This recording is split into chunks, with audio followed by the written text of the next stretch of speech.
Alright, what I wanted to show you guys today is this. These are my cranberry seeds, and anyway, if you look, they are at different, I guess you could say, grades of ripeness.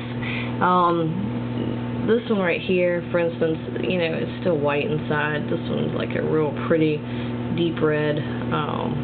This one's maybe like a medium red, but they're all still ripe. Because if you notice, even in this one, this white, I don't know how well you can see it or not, but the seeds in it are actually brown, which tells me that they're mature. So anyway, what I wanted to do is show you a method of getting the seeds out of the cranberries. I did see on another YouTube video that this gentleman, he had took like a little toothpick and he had kind of picked at the cranberry itself and he had collected the seeds and everything.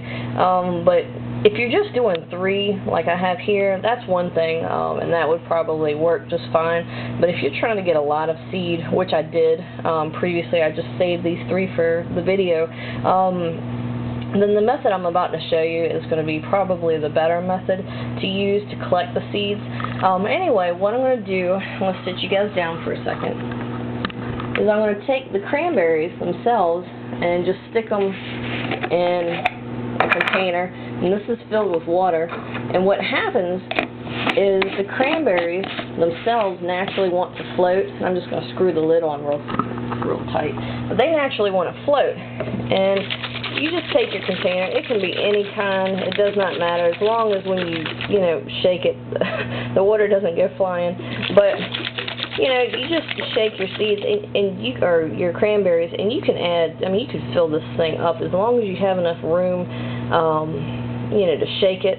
It doesn't matter how many cranberries you put in it. But anyway, what I was getting at is the cranberries, as you can see, they naturally want to float, and then what happens is the seeds themselves, you can't really see this too well, but anyway, that's probably a better example.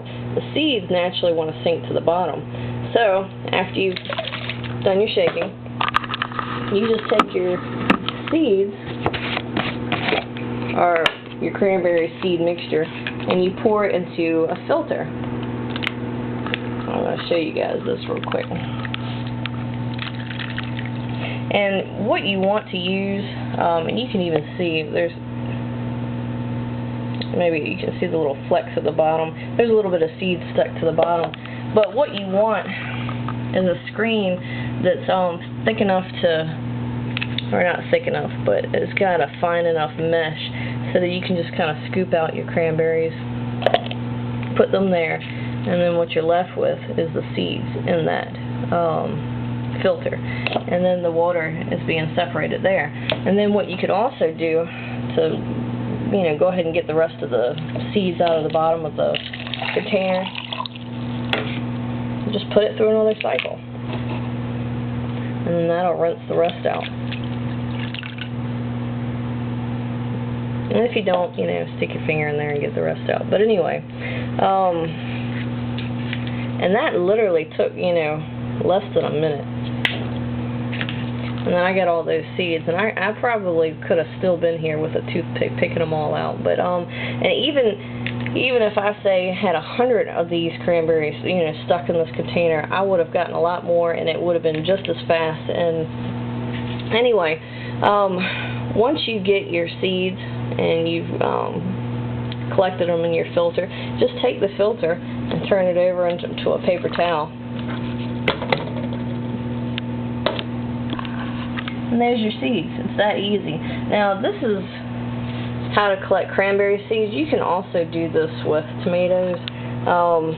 You know, because tomato seeds have a tendency to want to separate when you put them in water. I've also seen people take tomato seeds and just put them in a jar, close the lid, and leave it for 3 days. And what happens is that it causes the little gel on the outside of the seed to kind of break down, so that you actually get to the seed, which is inside of that that gel-like coating that it comes in. But anyway, so if you want to try this on your tomatoes, you can try that as well, or do the other method that I was showing. But anyway, as far as cranberries go, this is probably the easiest. I hope somebody has been given some ideas, and keep gardening.